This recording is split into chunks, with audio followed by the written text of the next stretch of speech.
Hello friends, this is Indian Penal Code chapter 2nd general explanation, and today I'm going to deal only section 21. So what section 21 speaks? Section 21 speaks about public servant. It denotes a person falling under any of the description below. Every commissioned officer in the military, naval or air force. So what is a commissioned officer? Commissioned officer is an officer of a country of armed services whose rank is confirmed by the government document. um, every judge, including any person empowered by the law to discharge, whether by himself or as a member of any body of person, any adjudicatory function. So what is adjudicatory function?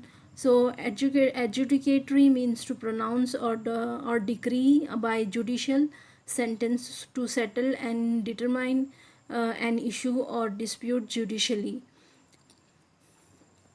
Every officer of a court of justice, including liquidator, receiver, or commissioner, whose duty it is as such officer to investigate a report on any matter of law or fact, to make, authenticate, or to keep any document, or to charge or dispose of any property, or to execute any judicial process, or to administer an oath, or to interpret and preserve order in the court, and every person especially authorized by the court of justice to perform any such duties. So what is fourth point?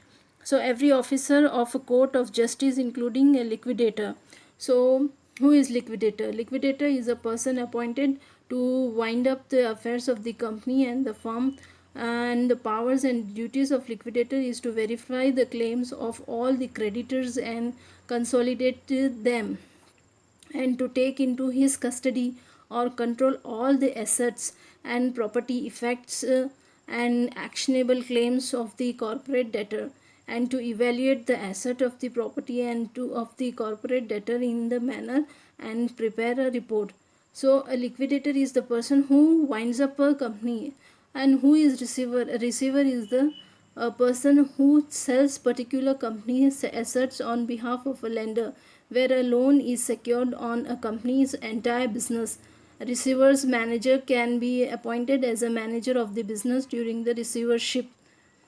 So basically those officers, those person who are authorized to investigate, who are authorized to proceed a report matter of law, and authenticate thing and document, take the charge and dispose the of any property, to execute any judicial process, and to administer any oath, and to interpret and to preserve the order. All these officers are coming under fourth point, and they are public servant. Next is fifth point, every juryman.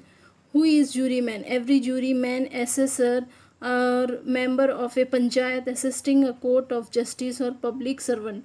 So juryman means every juror are the person who take the charge with the responsibility of deciding whether on the fact of the case a person is guilty or not guilty of the offense for which he or she has been charged. The jury must reach its verdict by considering only the evidence introduced in court and direction of the judge. And who is assessor? Assessor, an expert and particular person whose duty is to subject to take ask by the his duty was to ask by the court of the law or official group to give advice. Next is every person who holds any office by virtue of which he is empowered to place or keep any person in confinement. So next is what seventh point states that that every person who holds any office by virtue of which he is empowered, he is empowered to put that person in confinement, then he is authorized to put that person in confinement, so he is public servant. Next is 8 point, every officer of the government whose duty it is of as an officer to prevent offenses and to give information and to bring offenders justice and protect public health, safety and convenience. So those officer who is providing protection, health, safety and convenience and giving information, taking information, preventing information, so that officer is a public servant. Next is ninth point. Every officer whose duty it is as such officer to take, receive, keep or expend any property on behalf of government, of government to execute and revenue process, or to investigate or to report any matter affecting the pecuniary interest of the government, or to make, authenticate, to keep document and relating pecuniary interest of the government, and to prevent the infraction of the law, protection and pecuniary interest of the government.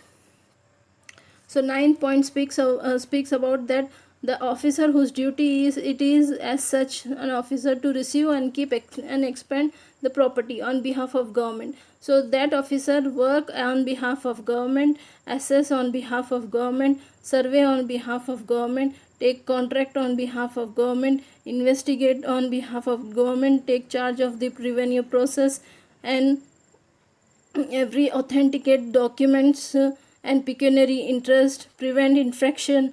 So that officer is public servant.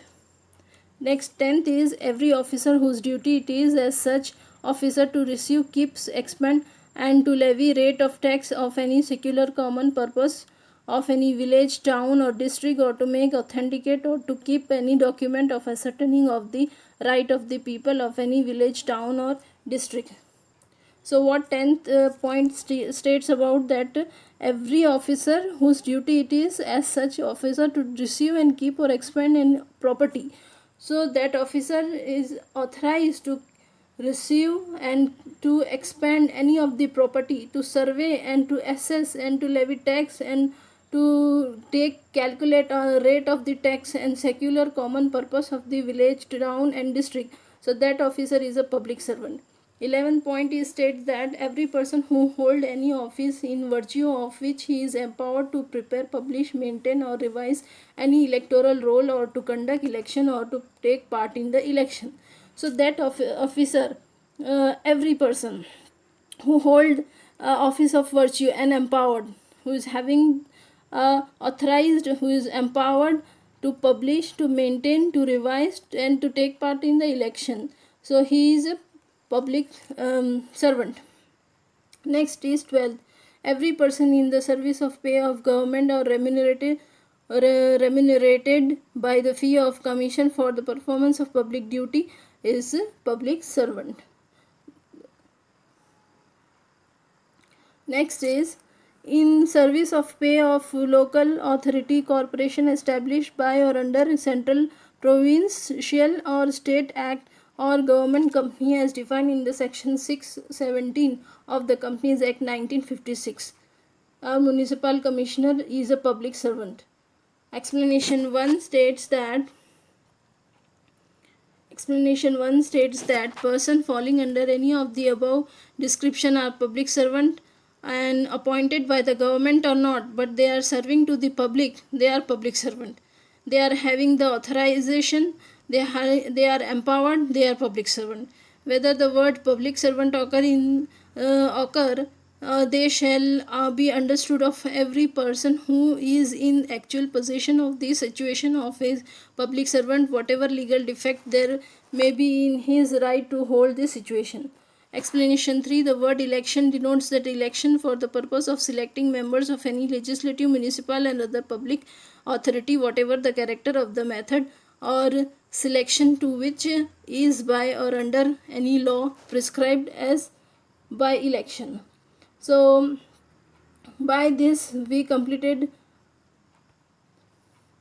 section 21, and kindly do subscribe my channel and do like